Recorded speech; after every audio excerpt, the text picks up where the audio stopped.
আসসালামু আলাইকুম রহমতুল্লাহ। আজ এই আনন্দের দিনে আপনাদের কিছু কথা বলার জন্য এসেছি। শুরুতে বলতে চাই, 52-র পর 71, 71-এর পর 2024, প্রতিটি ক্ষেত্রেই বাংলার ছাত্র সমাজ, ছাত্র সেনা, এক কথায় ছাত্রদেরই বিজয় হয়েছে।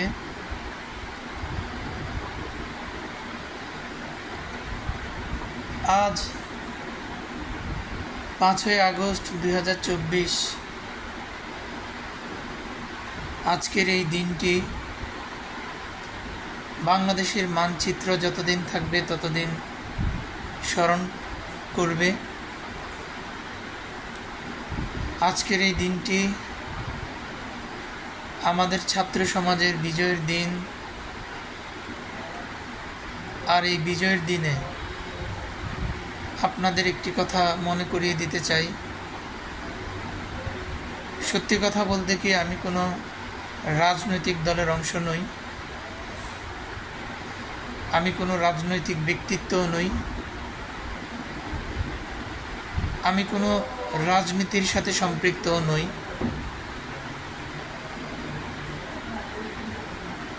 তবে সবসময় সত্যের কথা বলে এসেছি, ন্যায়ের পক্ষে ছিলাম,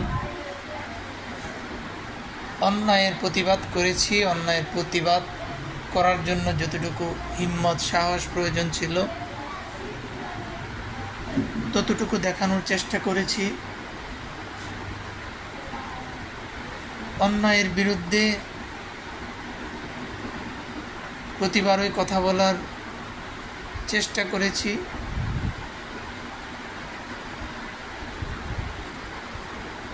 আজ একটি কথা না বললেই নয়।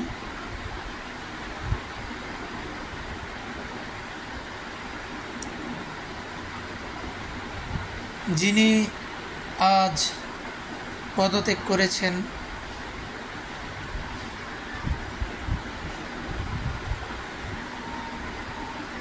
তিনি একসময় বলেছিলেন,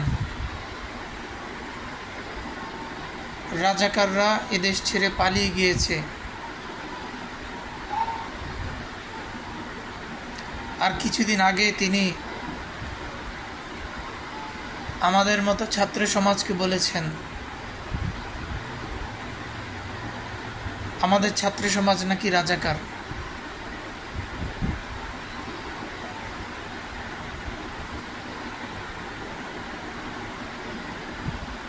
আমি বড় দুঃখ নিয়ে আজকে একটি কথা বলতে চাই।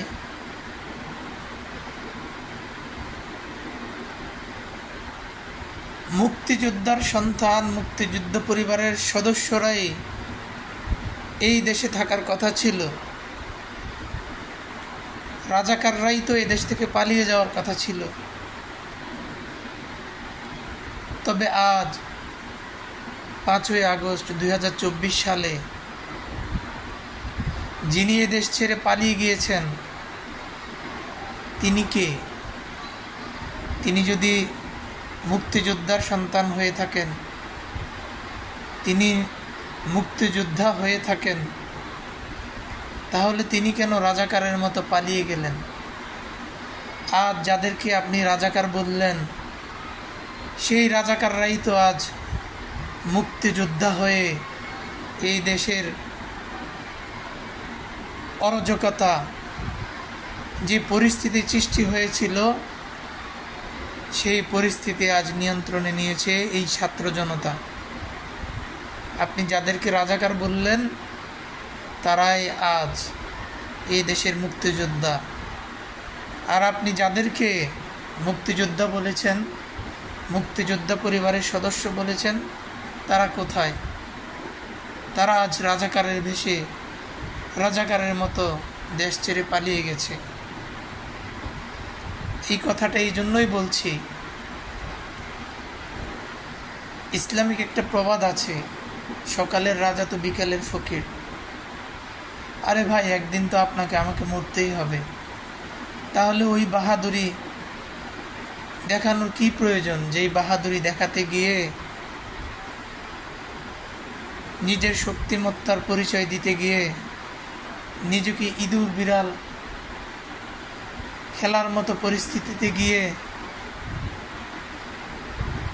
ইঁদুরের মতো বিড়ালের পেটে যাওয়ার প্রয়োজনটা কি ভাই? আজ আপনি যাদেরকে রাজাকার বললেন তারা ঠিকই মুক্তিযোদ্ধার সিংহাসন দখল করে আছে, কিন্তু আপনি যাদেরকে মুক্তিযোদ্ধা বললেন তারা আজ সত্যিকার অর্থেই রাজাকার হয়ে গেল। আমি জানি না আপনি এটাকে কি বলবেন। আমাদের এই দেশ কখনোই রাজাকারের দেশ হতে পারে না। এই ছাত্র সমাজ কখনো রাজাকার হতে পারে না।